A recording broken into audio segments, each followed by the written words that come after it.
Good evening, and welcome to this evening public program from the American Antiquarian Society. Tonight's program is entitled Black Boys, Dolls, and Textual Histories, Alice Dunbar-Nelson's His Heart's Desire, featuring presentations and conversation with the organizers of Taught by Literature, Recovering Black Women Intellectuals, which is a digital humanities initiative led by Denise Burgher, Brigitte Fielder, Jean Lutes, and Trinity Rogers. We'll learn more about Taught by Literature in a few moments, but first I'd like to say a few words of introduction about the American Antiquarian Society. AAS is situated on the traditional homelands of the Nipmuc tribal community, who remain an active presence here in central Massachusetts. The American Antiquarian Society is a research library and a learned society which has been in Worcester since its founding in 1812. Our mission is to cultivate a deeper understanding of the American past, grounded in our ever-growing collection of primary sources, which currently number approximately 4.5 million individual items, which were produced before 1900 in what is now the United States, portions of Canada, and the Caribbean. The materials vary quite widely and include things such as abolitionist pamphlets, Spanish language newspapers, board games, paper dolls, books printed for and by children, newspapers, manuscripts, early photography, cookbooks, and much, much more. The Society fosters an inclusive community of inquiry through our public programs and generous support for research. We welcome scholars from around the country, from around the world, to use our collections, both virtual and in person, to help them with their projects. And to learn more about AAS, please visit our website, americanantiquarian.org. My name is John Garcia, the Society's Director of Scholarly Programs and Partnerships, and I'm joined behind the scenes by the AAS Programs Coordinator, Lauren Haveles. Throughout the program, Lauren will post useful information into the chat with links to find more information about the American Antiquarian Society and Taught by Literature, and also instructions later on to use the Q&A function. Now, we thank you for joining us tonight, and as a nonprofit organization, we greatly appreciate any support you can give to advance our mission.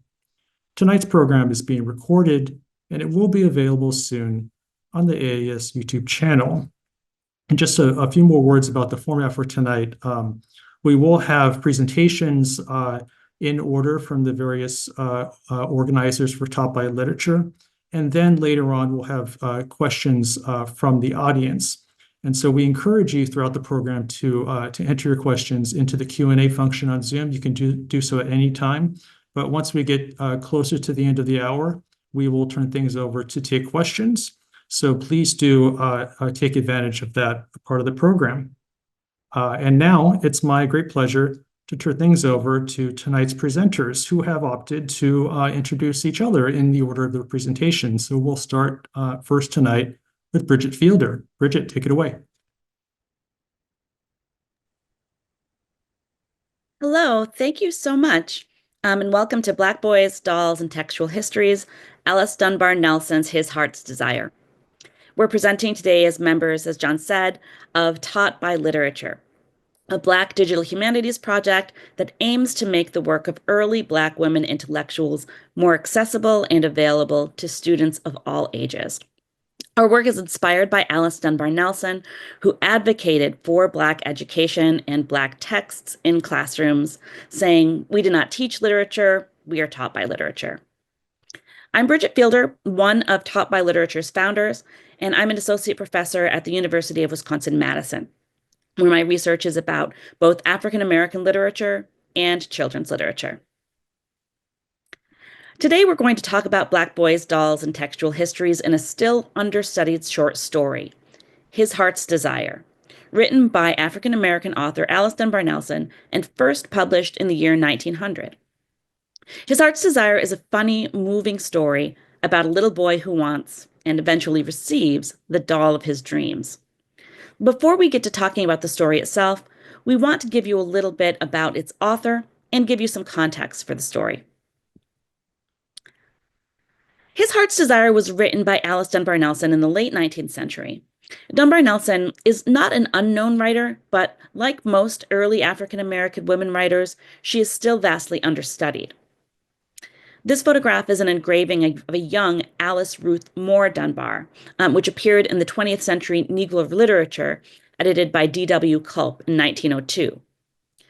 Mentions of Dunbar-Nelson are too often overshadowed by her first husband, the noted author Paul Laurence Dunbar, even though he died young, while her writing career extended for decades. She published from the 1890s until her death in 1935, and throughout her career, she fought for women's suffrage and against lynching. She worked towards racial justice throughout her life. A promoter of African American literature, she worked as a journalist and also an editor. In the next slide here, we can see a review of her edited collection, Masterpieces of Negro Eloquence, the best speeches delivered by the Negro from the days of slavery to the present time, in the New York Age in March of 1914. Like many notable Black women writers, she was also an educator and education activist. She worked as a public school teacher in New Orleans and Delaware and taught at the Hampton Institute in Virginia and at the State College for Colored Students, which would later become Delaware State University. In the 1890s, Dunbar-Nelson began drafting a short story collection called The Annals of 16th Street. And this next image shows the most complete version of the table of contents available in the Alice Dunbar-Nelson papers at the University of Delaware, and reveals something of her careful and curious arrangement of these 12 stories. The stories take place in a working-class neighborhood that faces poverty and domestic violence, and they focus on the children who attend a local school run by educators from outside their community. Reformers from outside could, in these stories, be either helpful or harmful. Sometimes they provide a much-needed meal to a family. At other times, they offer unwanted and even damaging interventions. Between 1897 and 1898, Dunbar-Nelson taught Black kindergartners at a settlement house in a poor neighborhood in New York City's Upper East Side. The White Rose Mission was founded by Victoria Earle Matthews to provide transitional housing and basic education to young Black women and children. Here we can see in the next slide an image of a building that would house the White Rose Mission from 1918 to 1984. The fictional Pure in Heart mission in the 16th Street stories was inspired by Dunbar-Nelson's time working at the White Rose Mission. Literary and cultural studies scholars, educators, and children's authors have noted the ways that childhood has been constructed in the United States, a construction that has historically imagined children as white. We understand this problem in modern-day correctives to acknowledge and attend to children of color because white majority has not prioritized them. But Black children have not and have never been ignored. Black writers, and Black women writers in particular, paid much attention to Black children in their work. His Heart's Desire is a story in which Dunbar-Nelson does not provide any overt racializing markers for her characters. Although the absence of any clear racial markers in some of the 16th Street stories have caused some scholars to read her characters as white, we approach these stories as about Black children and communities. Our reading is in part a refusal to set whiteness as a default, to regard literary characters as white unless otherwise marked. Alice Dunbar-Nelson was a Black writer and an educator to Black children who almost certainly did not simply construct childhood as white. And given the influence for these stories and Dunbar-Nelson's own complex representations of race in her other fiction, we have more reasons to read the children in the 16th Street stories as Black. Moreover, some versions of some of these stories do include more overt references to race, suggesting that she may have revised these with multiple, differently raced audiences in mind. One place, though, where race appears most clearly in this story is in the representation of a blue-eyed, blonde-haired doll of Andy's Desire. This suggests the racial history of dolls and Black children's interaction with them. To preface our discussion of Alice Dunbar-Nelson's story, we want to first start with a contextualization of this history of other African American discussions of dolls. Many of you may already be familiar with these photographs taken by Black photographer Gordon Parks. These were part of Doctors Kenneth and Mamie Clark's experiments in the 1940s, which examined whether Black children had learned to prefer white dolls to Black ones. Their work was cited in the 1954 Supreme Court case, Brown versus Board of Education, which ultimately ruled that racially segregated schools were inherently unequal. But Black conversations about Black dolls were not new by the 1940s. In her 1920 essay in the Southern Workman, Negro Literature for Negro Pupils, Dunbar-Nelson noted that, quote, the beautiful brown dolls which resemble their tiny play mothers still have some difficulty in making their way into the homes of our people. However, as early as the 19th century Black press, we can find similar calls for Black dolls. In this piece, from the December 1889 Christian Recorder, we see a call for, quote, Afro-American dolls and Afro-American holiday books. The short article argues that for the most deeply colored to the alabaster, there are faces that would furnish models for which youthful minds of our own class, as well as others, would drink in peculiar inspirations. Similarly, Counselor E.A. Johnson's Negro Dolls for Negro Babies was published in the Colored American magazine in November of 1908. This piece presents dolls as an important tool for instilling race pride, arguing, quote, I am convinced that one of the best ways to teach Negro children to respect their own color would be to see to it that the children be given colored dolls to play with. The preponderance of white dolls also led to gains in Black doll manufacturing. This 1908 advertisement, for example, from the Nashville-based National Negro Doll Company announces that, quote, an opportunity is given to every Negro family to secure a beautiful Negro doll for their girls. Even while white manufacturers continued to refuse to produce Black dolls or to create dolls that reinforced racist stereotypes, Black makers, parents, and caregivers created and circulated Black dolls for Black children throughout the 20th century and into the 21st. That said, when Alice Dunbar-Nelson published His Heart's Desire in 1900, commercially manufactured Black dolls were not widely available. Homemade Black dolls had long been created by Black parents. Before commercially manufactured dolls were available, because many commercially produced Black dolls did not represent Black people in positive or accurate ways, and because commercially produced dolls were unaffordable for many families. Here you can see some dolls created by the formerly enslaved African-American author and activist Harriet Jacobs, made in the mid-19th century. Likewise, beyond the blonde-haired, blue-eyed, store-bought doll of Andy's Desire, he and his sister first have a homemade doll in this story. The nexus of dolls, race, and childhood in His Heart's Desire is complex. To continue this conversation about Black boys and dolls, I'll turn it over now to another member of Taught by Literature's founders, Denise Burgher. Denise is the senior team leader for curriculum and community engagement with the Colored Conventions Project, and also co-director of Douglas Day at the Center for Black Digital Research at Penn State. She is finishing her PhD in English at the University of Delaware on Afro-Protestant 19th century women writers. Thank you so much, Brigitte.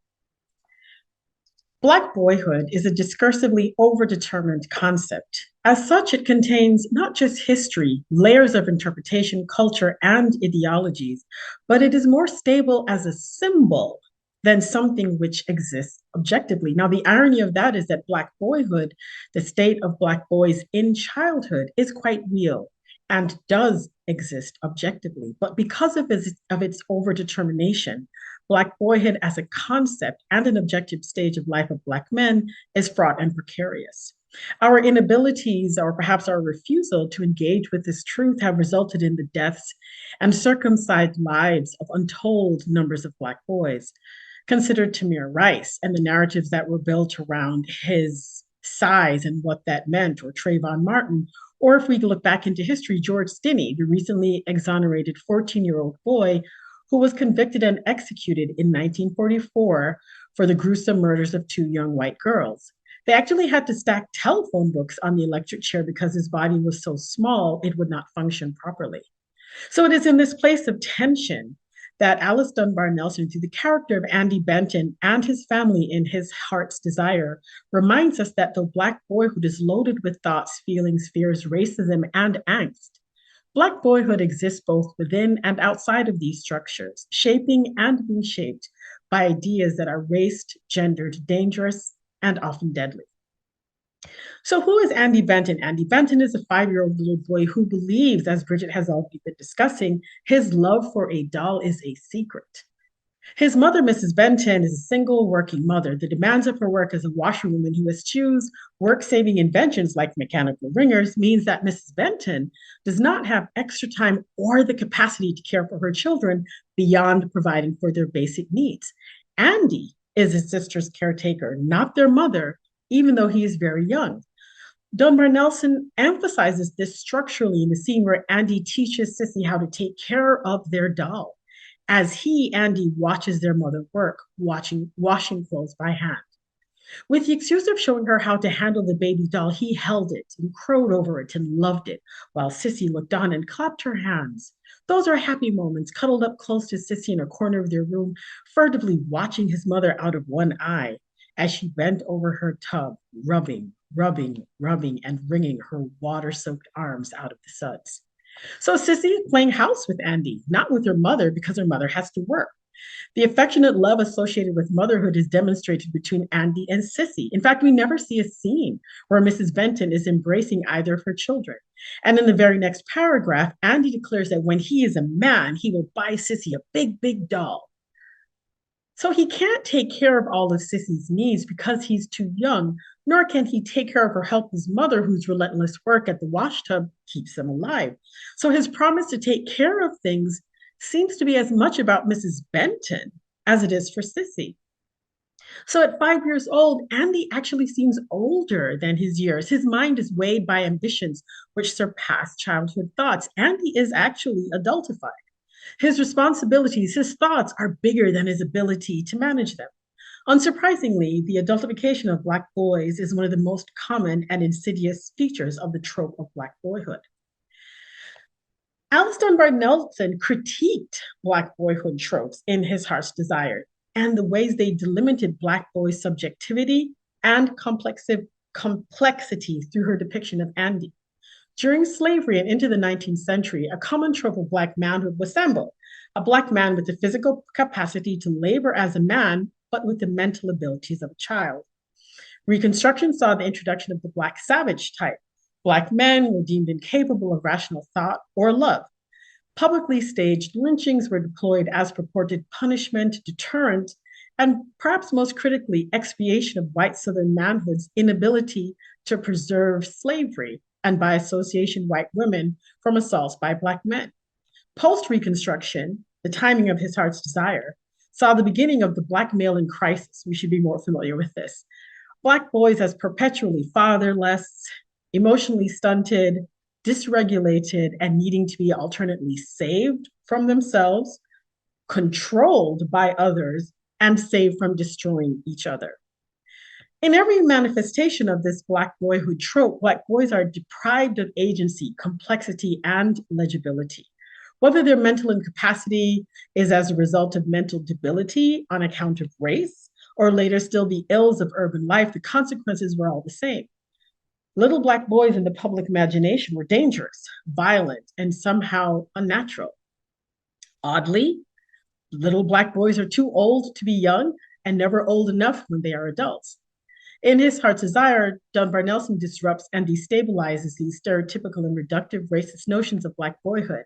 Instead, she created a loving, thoughtful little Black boy, learning how to regulate his emotions at an appropriate age as he self-consciously moves towards becoming a youth in a precarious setting. So if we go back to the text, Andy seems to be fatherless, but his mother is referred to as Mrs. Benton. So a careful reader has to wonder if the father is missing or merely absent. The plot does not offer any other information or descriptions about Mr. Benton, but interestingly enough, or any other adult men, white or Black. Indeed, Andy's world is filled with women. But instead of a life defined by an absent male figure, he's actually surrounded by older boys. And he looks up to the older boys in his neighborhood. They're affectionate, they're protective, and they're very present in his life. Willie Brown teaches him how to box. The older boys actually come to the pageant. And there are real moments of affection and connection with these named Black male youth who appear throughout the story. So this is different. Instead of missing the love, support, care, and guidance of one older Black man, ostensibly through fatherlessness, Andy's actually supported and surrounded by older males. So this aspect of Andy's life is less about the lack of a father than it is about the very roles filled by the many male presences in his life. The problem which Dunbar-Nelson clearly depicts is not the absence of a father, but grinding poverty. Now, though Andy has strong feelings, which come through quite clearly in the text, which he expresses well and poorly, which one would expect of a child, his dominant feelings are those of love. A love which he directs creatively and productively by making a doll for Sissy and himself, and by caring for her. Brigitte already mentioned they create a homemade doll. His resourcefulness and care of Sissy conveniently merge in the object of the doll, which does more to remind readers of Andy's age than to speak to even a gesture of mental capacity. Andy is deeply loving. He's careful. He's thoughtful. He's kind to his sister. He's worried about his mother. He's aware of his peers and he wants to impress his teachers and perhaps the lady with the feathered hat. Andy is just a regular little boy. The worship-like adoration Andy has for the white doll with blue eyes, which is shared by his sister Sissy, is deeply symbolic. Their shared affection repeatedly reorients the reader to Andy's youth and childlikeness. Even though his caretaking responsibilities for his sister and his grown-up ambitions tend toward the impossibilities of Black boyhood by adultification, the doll reminds readers of his tender age and his innocence. Andy is still a small, loving little boy who actually needs protection and safety and who loves a doll. About the doll, the white-skinned, blonde-haired, blue-eyed doll represents obviously, American beauty aesthetics and the American dream. The white doll symbolizes success, beauty, accomplishment in her blue silk and ruffles. Andy's desire to own this particular doll cannot be teased out of the symbolic meanings of whiteness in American society. In the 19th century, possession of a white woman through marriage is one of the measures of success of white manhood. As much a product of American society as anyone else, for Andy, this meant not just a white doll, but a luxurious doll. The homespun doll Andy made for Sissy, which they loved and cared for, could not compete with the symbolic success that having a white, luxurious doll would represent. Said another way, if Andy could get Sissy a big, beautiful doll, that meant that Mrs. Benton could step away from that washtub. The beautiful doll in blue silks represents a type of American dream defined by luxury and financial success. So if we go back to the story, when Mrs. Morton gave Andy the doll at the pageant, it was clear that his secret was not so secret. As is often true for children, Andy believed his childish affections were his own. Not only did everyone already know he wanted a doll, but they knew the exact doll that he wanted. Well, of course they did. We all know what American success looks like. We know what American symbols of success are. When Andy took the doll, his childhood fantasy, his love and affection for the pretty doll was complete. He had won. He was not yet an adult making enough money to gift a doll to Sissy or to take Mrs. Benton from the washtub, so this was not fulfillment of an adult dream. It is at this moment and only really here that Andy is completely a child. His dream came true.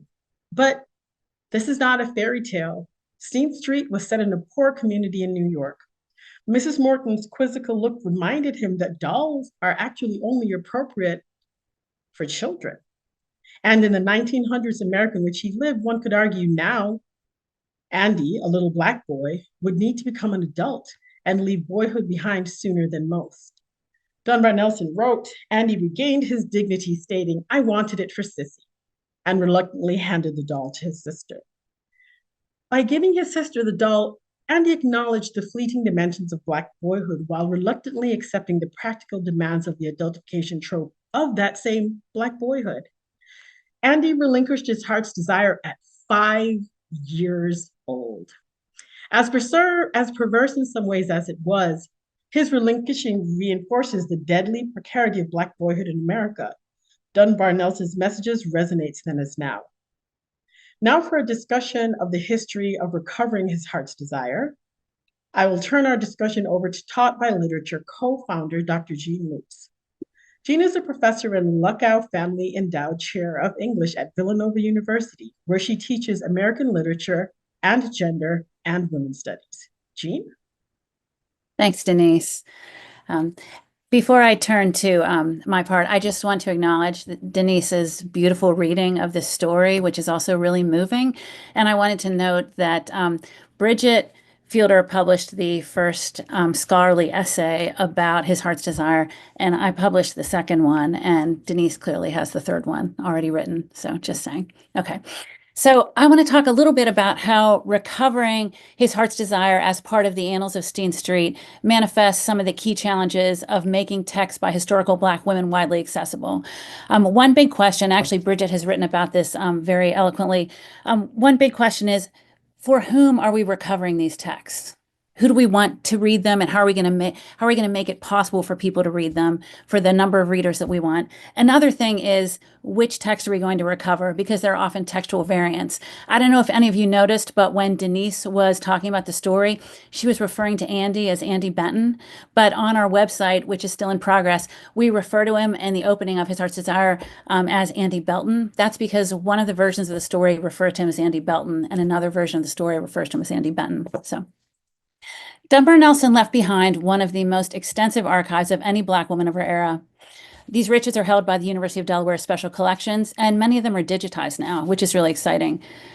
But for archives to grow in meaning and value, they have to be used, supported, resourced, and promoted, hence this event. None of the 12 Steen Street stories are readily accessible to readers today. 5 were included in the 3-volume works of Alice Dunbar-Nelson, edited by Akasha Hull in the late 80s. This remains the most complete collection of Dunbar-Nelson's work to date. It's impressive, it's groundbreaking, it's indispensable. It's not teacher or student friendly necessarily, and 36 years after these volumes were published, they're not widely read. Also, His Heart's Desire was not one of the stories that Hull chose to include in the collection. She had a lot to choose from, so we don't blame her for that, just saying. So His Heart's Desire did not come to scholars' attention until 2016, when Legacy, a Journal of American Writer, they published a special issue on recovering Alice Dunbar-Nelson for the 21st century, edited by Kate Adams, Caroline Gebhard, and Sandy Zagerl. And one of the featured texts was His Heart's Desire. And there it is. You can see, no one knew the secret desire which Andy Belton cherished in his inmost heart, right? He'd never breathed it even to the sympathetic lady who he'd chosen as his love, who worked in a factory and had a beautiful hat with plumes on it, that feathered hat that Denise was referring to. Now, the story was originally titled Andy's Doll. As you can see in this manuscript, this is a handwritten manuscript in the archive. The Legacy special issue made His Heart's Desire, as Dunbar-Nelson renamed the story, available for teaching for college classrooms and academic literary studies. But Dunbar-Nelson's papers show that she sold the story to a periodical shortly after she wrote it. Her itinerary for 1900 records that she sold it for $5 to the Chicago Daily News.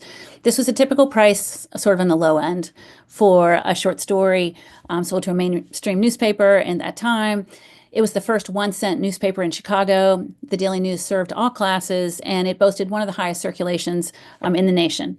Now, thanks to a lot of microfilm reading, much of it by student researchers, we know now that the first published version of His Heart's Desire appeared on June 21st, 1900 in the Chicago Daily News. So with the byline, Mrs. Paul Lawrence Dunbar. This version likely reached way more readers in 1900 than the version that came out in the Scholarly Journal in 2016. Comparing these two versions, it tells us that Dunbar-Nelson kept working on the story after she published it in the Chicago Daily News. She polished the language, she made it more concise and elegant, and she changed a few things like the ending. So this is the ending that appeared in the Chicago Daily News. It ends with, as Denise was referring to, right, when he gets the doll, he says, "I wanted it for Sissy," he said sheepishly, and reluctantly placed it in his sister's arms. And then in the typescript version, that was used for the legacy version that was published in 2016. Andy says, I wanted it for Sissy, and slowly placed it in her waiting arms. But there's a line that follows it that says, but Sissy understood how to be partners in the ownership of a doll. And I just want to note that this typescript shows that it's signed Alice Dunbar-Nelson.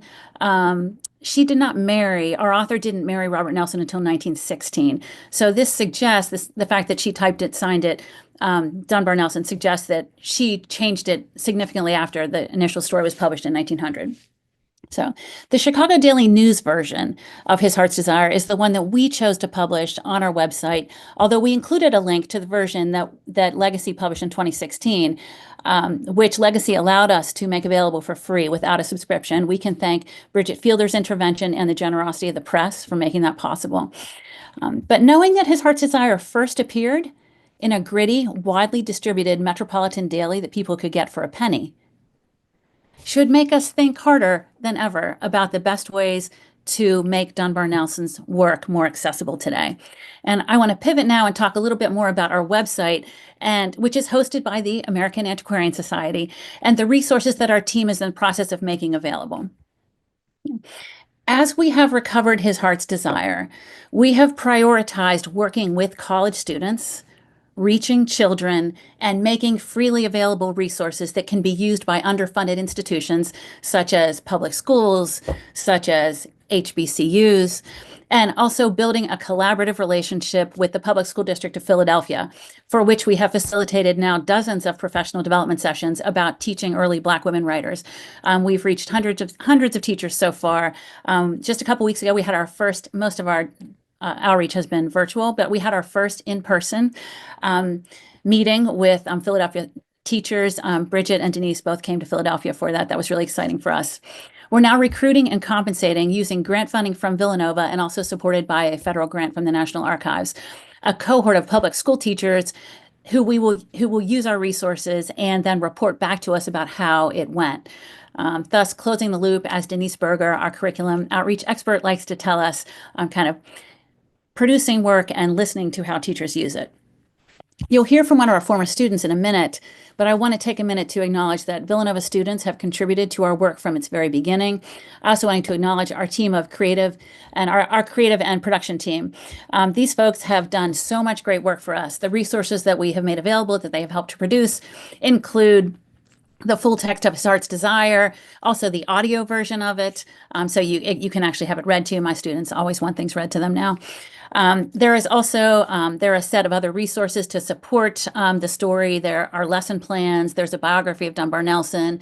There are short commentaries on dolls, on race, to help people. We're also shifting toward prioritizing visual content for our website because one of our early realizations is that we were kind of a text-based crowd. So right now we have 3 undergraduates who are working with our artistic director and web designer to create image-forward online exhibits. This is the 3 of them. That's Atomini Akoma, Janine Hazelwood, and Sonia Singh. They worked this summer to create image-forward online exhibits about Black boyhood, the history of Black Barbie, and racial representation. We have also hired artists to create coloring pages featuring Black women writers, which we'll make available on the website, and also to illustrate His Heart's Desire and other stories from the Steen Street collection as we make them available. So that visual content will start being made available sometime next year. We also already have, this is on the website now, a series of short videos called Lifting Their Voices, featuring contemporary Black women educators reading and commenting on 19th century texts by Black women. We're now in the process, with help of graduate students, to generate lesson plans and worksheets to go along with the videos to make them easy for middle and high school teachers to teach. I'll just show you what they are. There's one that features Frances Harper's 1866 speech, We're All Bound Up Together, featuring Professor Frances Smith Foster reading and commenting on the text. That's just a great part of that text that we put there. There's also one about Harriet Jacobs. You saw her, the dolls that she made earlier that Brigitte mentioned. We have Professor Gabrielle Foreman reading the author's preface to Incidents in the Life of a Slave Girl and talking about it. That's a really wonderful one. None of these are more than 10 minutes long. There's also Sojourner's Truths, her address to the Women's Rights Convention in 1851. Professor Crystal Lucky reads Truth's speech and talks about it. And finally, we have Shaquita Smith, who is a social studies curriculum specialist for the School District of Philadelphia, and she's reading and discussing an excerpt about Black dolls. So those are all available on our website now, if you want to go take a look at them at some point. Now I'm going to turn things over to Trinity Rogers, who's going to talk about their experience as a student doing this work. So Trinity graduated from Villanova University in 2024 with a Bachelor of Arts in Peace and Justice and minors in Africana Studies and English. Currently, Trinity is a Juris Doctorate candidate at Loyola University Chicago School of Law. At Villanova, Trinity was a Posse Scholar, president of the Association for Change and Transformation, vice president of Amnesty International, and fundraising chair for Hunger and Homelessness Awareness Week. Trinity has been part of the TBL team since January 2022, and Trinity served as our lead fellow in the 23-24 school year. Since this past September, Trinity has taken on a new position, thanks to our federal grant funding, as our project's first program coordinator. So, okay, Trinity, it's all yours. Thank you, Jean, for that kind introduction. As Jean mentioned, I've been a part of Taught by Literature for 2 years now, first as an undergraduate student at Villanova and now as the project's first program coordinator. I started on this project with 2 and then 3 other wonderful student scholars who are now alumni. Our first project together was transcribing different works from the archives at the University of Delaware, as Dr. Lutes mentioned, including His Heart's Desire. This is Cynthia, who is now a TBL alumni, and I at the University of Delaware.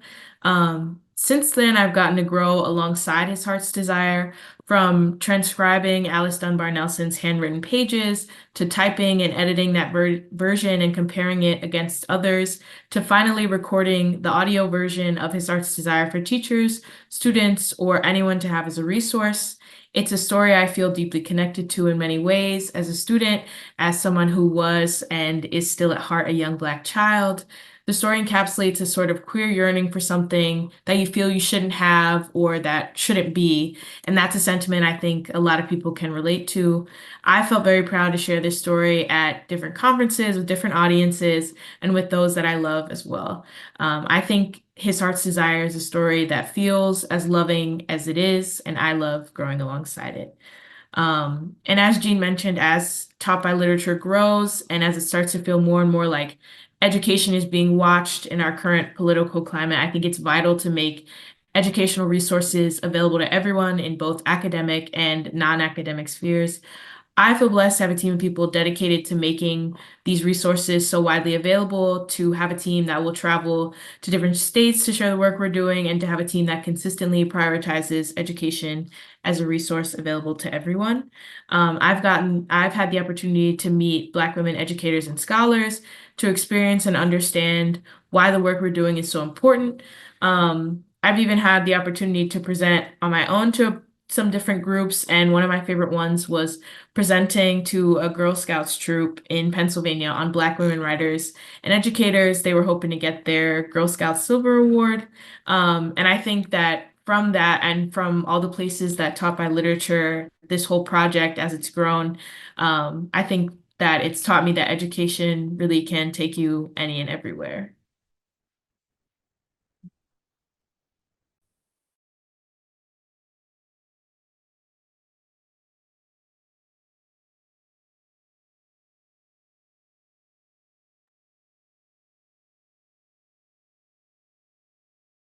Great, thank you, everybody. Thank you, Trinity, Jean, Brigitte, and Denise. That was fantastic. We do have plenty of time for Q&A, but as we give people, I think, time to formulate some questions for you all, I would like to maybe start things off. And just as a side note, so for those of you who are in attendance, please do put your questions into the Q&A, and we'll get to them in the order that they appear. So we do have plenty of time for Q&A, and But just to start things off, Trinity, just to respond to your comments, I mean, I have to say, the story resonated with me. I thought it was, I was not familiar with this part of Alice Dunbar-Nelson's work, and just reading this one story makes me really want to learn more about the others. And so I guess my question is to the group, if you could say a little bit more about the bigger collection as a whole. What would you say would be the dominant themes, ideas that carry across the various stories, and maybe also if you could tell us a little bit more about your plans for publishing the collection over time on the website.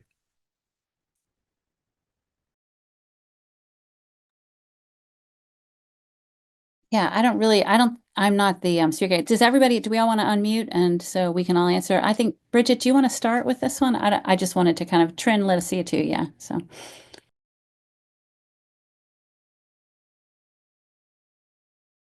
You can go ahead, Jean.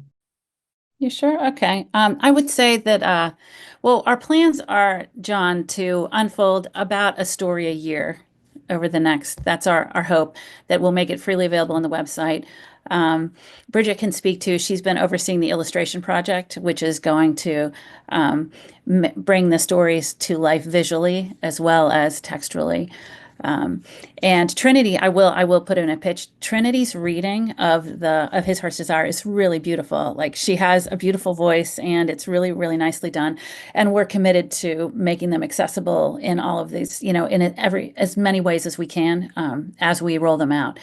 And the themes of the story, the collection as a whole, are kind of really close to what Denise was talking about from the beginning, and what Brigitte was talking about too, which is about children dealing with poverty and the challenges of parenting when it's difficult to thrive in a neighborhood which lacks resources, and what outsiders do, like the mistakes outsiders make when they come in, and the ways they cannot, sometimes they don't help, sometimes they do, and how that works. Yeah, I think I'll let others talk too. That's what I would say for now.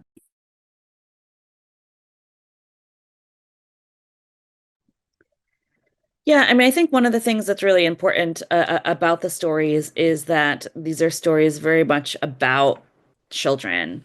And I would argue in many ways that they seem to be for children as well, as children have always been included in communities of Black readers. When Black authors frame their stories, I think they've often considered children as potential readers there.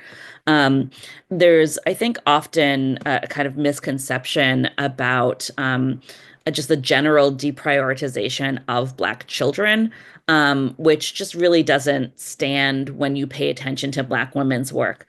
And the attention that Dunbar-Nelson gives to the various characters in this neighborhood throughout these stories is just one, I think, piece of evidence that kind of shows us that.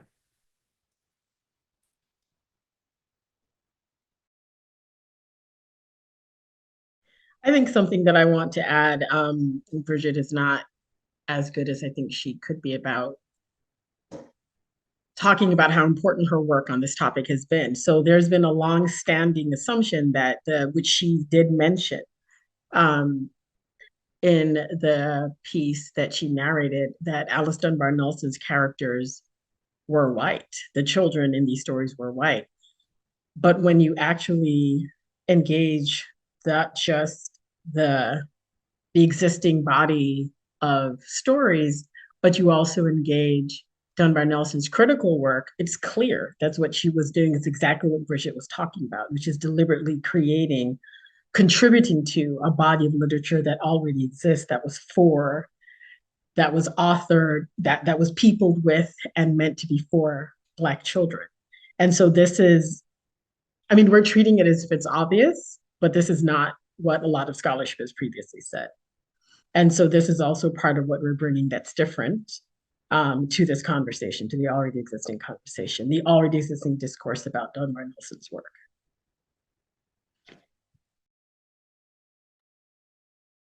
Great. I see we have a question here from historian Susan Schulten. Susan is currently our distinguished scholar in residence here this year at AAS. She, in many ways, I think her question follows up on several points. She says that her question is primarily for Brigitte, but I think probably also for the group as a whole. She was intrigued by the historical context behind his heart's desire and the use of advertisements. Did that research raise new questions, not just about this particular story, but children's literature more generally? And I'm sure Brigitte and others have much to say about that question. Yeah, I mean, I think that there's many ways that this story and also its publication history becomes, I think, a really interesting exemplar of how we can change how we look for African American children's literature and where we can look for African American children's literature when we start to take into consideration Black children as potential readers of things, including things that may not be in the places that we look for children's literature. And so there are a couple of there's tendencies to do things like prioritize books as a place we look for children's literature. And any good scholar of early African American literature will tell you that you can't just look in books. If you're looking for literature, you have to also look in periodicals, for example. Any reader of African American periodicals knows that many of these also included things for children. Before we have known periodicals dedicated, explicitly to children, which doesn't happen until the late 19th century that we know of. We still see sections for children in Black newspapers like the Christian Recorder, I think the Colored American also has, sections for Black children. So, thinking more broadly about periodical readership as multi-generational, I think, is something that this story's publication history does for me. What does it mean to have this in the Chicago Daily News in 1900, where one, people know who Paula Laurence Dunbar is, and so they know, who Mrs. Paula Laurence Dunbar is. To see a story that's so clearly oriented around this 5-year-old boy. It's about a doll. It's an interesting story that my students often find surprisingly contemporary because it's dealing with questions of gendered play that they don't necessarily associate with the 19th century. But to think about that attention to children by a Black author as something that is representative of a lot of Black authors' attention to children. Again, when you start reading Black women's writing, you start to see these things really, really kind of everywhere. And so I think that there's a really nice way that what we've presented here can be traced both forward to our own moment in thinking about Black children's literature, but also earlier to earlier moments to think about Black children as readers who were considered carefully by many Black authors. Great. A few more questions just came in, but did anybody else want to weigh in about advertising and the kind of bigger context, or should we move on to another question? I will say that I think there is a version of a couple of those ads from the National Negro Doll Company on the website. Available, like that the slide that I showed, but I think maybe a couple of other things too.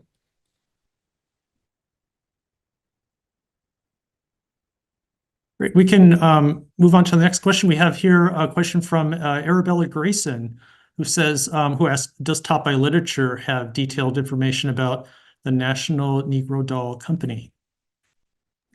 Yeah, I was just saying, I think that there is some information on the website, in addition to the ad, that there's several ads for that company that I believe was founded in 1908, if I'm right. Great. We have another question here. She says, I'm really enjoying the visual aesthetic of your presentations. And on the website, they truly enhance the meaning of the literary word. print culture and the passage of time that is beyond the comprehension of contemporary audiences. So this is just a shout out, I guess, that they just love the website. You have Raphael DeWitt, who says, I'd love to hear more about the author's experience in getting His Heart Desire versus Steen Street published. She sold the story to the paper and worked towards the book that never came to be. Could you say a bit more about what the stories tells us about the literary market for Alice Dunbar-Nelson? I guess I can speak to that a little bit. I would say that the truth is that we don't have, despite the wonderful archive, we don't have that much more information about this story than what we've shared. There's a lot of guesswork involved. We don't have extensive correspondence between her publishers. We don't know if the Chicago Daily News changed the story when they published it. I can't tell. It was published in her lifetime. That's the version that appeared while she was alive. And the other one, the one that she revised that came out later in the Scholarly Journal in 2016, that never saw print while she was alive, as far as we know, anyway, right now. We still find things all the time. The fact that she never published it, that collection of stories, I'd like to know kind of what Brigitte and Denise have to say about this too. I would just end my remarks, I think, by saying that the story collection as a whole is pretty radical when you take it together. It opens with a story that is about a little boy who is mad about the mission and hates that the Pure in Heart mission, the reformers, have arrived. It's all about that, the people who come in, the white middle class people who come in to the neighborhood, and he's mad at them. And his mother kind of manipulates him in order to get him to get something from the mission that they need to help the family. But he gets his revenge on her by getting a job. So she wins. She's like, oh, well, I needed you to get a job anyway. And he does. But then the final story in the collection is a story of domestic violence in which the neighborhood is cheering because a mother has killed her husband in front of her child because he was abusing them, and she's defending them. And the child is a witness for the defense and has to testify against their mother.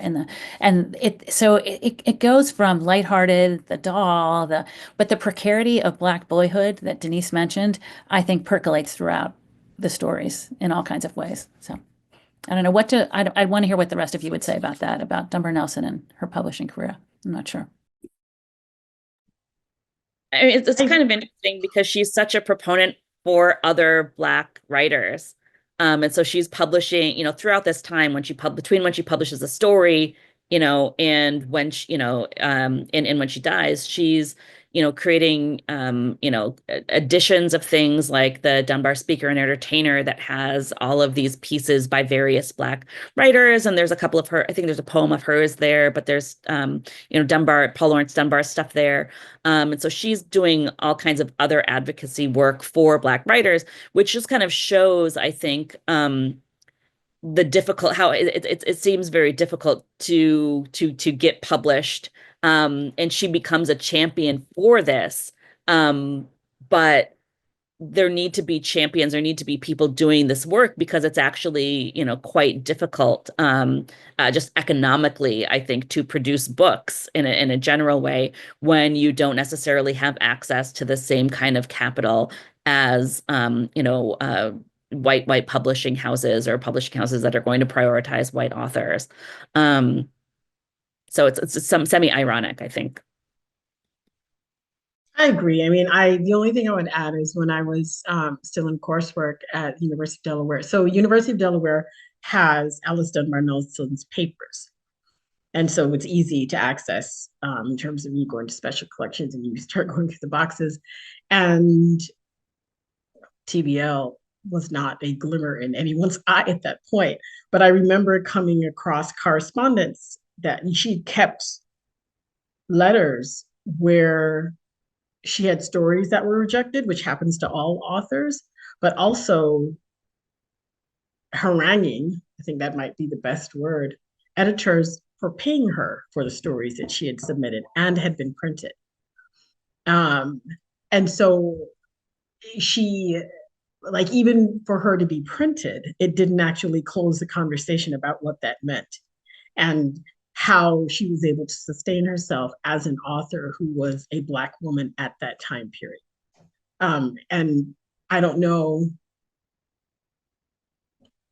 I think that there's a more complex and perhaps interesting story that can be told, apart from the obvious dimensions about Black women during the 19th and early 20th century authors and their ability to get their work printed and in what mediums and what forms. And the fact that Dunbar-Nelson and Frances Ellen Watkins Harper both ended up printing what eventually took long form in African American newspapers versus being able to have something printed as a collection of short stories or a novel, I think speaks to the difficulties that they had, that Black women writers had over time. There are, it's interesting. We have several questions here that have come in, and I'm actually going to jump out of order here for this one. Hannah Beebe has a kind of really interesting question, and she kind of she's thinking through the question, it seems, but she's really asking about the different figurations of the doll, it seems, and I'm wondering if anybody wanted to comment on that. She noticed that the doll is described as a lady at one point. So is it, and similarly, I think also, as you mentioned earlier, that the boy himself is sometimes he's adultified, right? That's what Hannah's noticing. So does anybody want to weigh in on these questions of age and how age is a trope or something, a metaphor, something that changes across the story or maybe has some fluidity to it? I can, just a little bit. I'm interested to hear what other people think. I think age absolutely was a fluke. I really think Dunbar-Nelson was trying to get us to think, to interrogate the trope of Black boyhood. And adultification moves conceptually, right, through and around Black men and Black boyhood. I didn't, this is a short presentation, but there is part of the trope of Black boyhood is a Black male as being a perpetual boy, right? So I did mention that, where Black men would be treated as and considered as, both in popular discourse and literature, as if they were never able to mature into manhood. At the same time, Black boys are simultaneously perceived. And for those of us who were reading the news coverage or remember some of the conversations, the ways that Trayvon Martin or Tamir Rice were depicted, or if you go back and you read some of the coverage of the George Stinney case, you have to remind yourself what these young boys looked like. You have to remind yourself of their ages, because if not, you're like, oh, this was a dangerous man prowling. Of course, this was a reasonable reaction to this individual. Actually, no, it was not. But somehow or another, both conceptions are maintained simultaneously, especially if the Black male is perceived through a white gaze. And so I do think it's a malleable concept. It's definitely a mobile concept, but it's one that is inherently contradictory. And it's like this hyper visible at the same time as being hyper invisible, but simultaneously. And that's why I wanted us to try to think about it as an overdetermined concept. It's almost as if it means everything and nothing at all, except everything that it means is very destructive and harsh. And so he was all of these things through people's eyes and in response to his changing circumstances all at the same time. But Dunbar-Nelson forces us to remember that he remains a little boy throughout, and a little boy whose ideas and hopes and dreams are very shaped by his culture, his context, not just his family, but this American context that we all live in. I really think she was trying to get us to think about that. So as a consequence, yes, age, you would have to spin out like chronological age from maturity and how that's functioning, what kinds of questions are being asked, what it's predicated on. And I think that would be an interesting, but a longer exploration. So yeah. And I think there's two, I really, really love Denise's presentation on like Andy's adultification in this, because I'm interested in the way age is working here. And the doll that they've got is a craft item. The kids made it themselves. They crafted a queer semblance of a baby, is what it says in the story. And but what he wants is something store-bought. And he doesn't have a doll, and he thinks that, dolls aren't for boys, but Sissy doesn't have a doll because they're poor and because Mrs. Belton doesn't have money for a doll. And there's, a kind of literary trope in which, like, if you read Les Miserables, Jean Valjean goes to the Thénardier's house and he meets Cosette, when she's a little girl and she doesn't have any playthings of her own. And he goes out and he buys a big doll out of a store window and he brings it back and he gives it to her. And this, kind of interestingly masculine act of purchasing the doll as commodity and providing that plaything is, I think, something that Andy imagines in this, because he says, when I get to be a man, I'm going to buy this big doll for you, Sissy, right? And so he projects himself into this mode of masculinity that is somebody who has purchasing power to buy a doll, right? He's going to have more. He projects having doll money when he's grown, right? And that, I think, is really, really interesting. Also along the lines with the racialization of the doll, who, they treat the doll as a baby doll, but the pink lady is this, like, this blonde, blue-eyed lady doll. And that's what kind of money Andy says he's going to have for the pink lady doll. And I think that's a really interesting way to think about his ideas of the future, of his future in this, and wanting to grasp that future now, right? Because he wants that now. He doesn't want to wait, for when he's grown and has doll money, and he has no plan to get doll money. But even in this, he has that maturity that Denise said, that, like, that this has to be something shared or even relinquished, right? But then Sissy steps in, and the later version, I actually prefer, for that changed line at the end and Sissy's knowingness, right? Like, what do you do? Andy's 5, Sissy can't be more than 4. What do you do with that knowing 4-year-old child who knows how to be ownership of a doll, who understands the whole situation better than anybody else in the story? I think is also something about, like, what's going on with Black girls and age and knowingness and possession of the pink lady doll. Fascinating. We have time for one more question. And I think maybe this one's probably a very appropriate one to end with. This is a question about archives. So this was phrased as a question for Jean, but I think for anybody really. But Jean, I wonder if you want to weigh in here. So the question is, are you experiencing a lot of cooperation for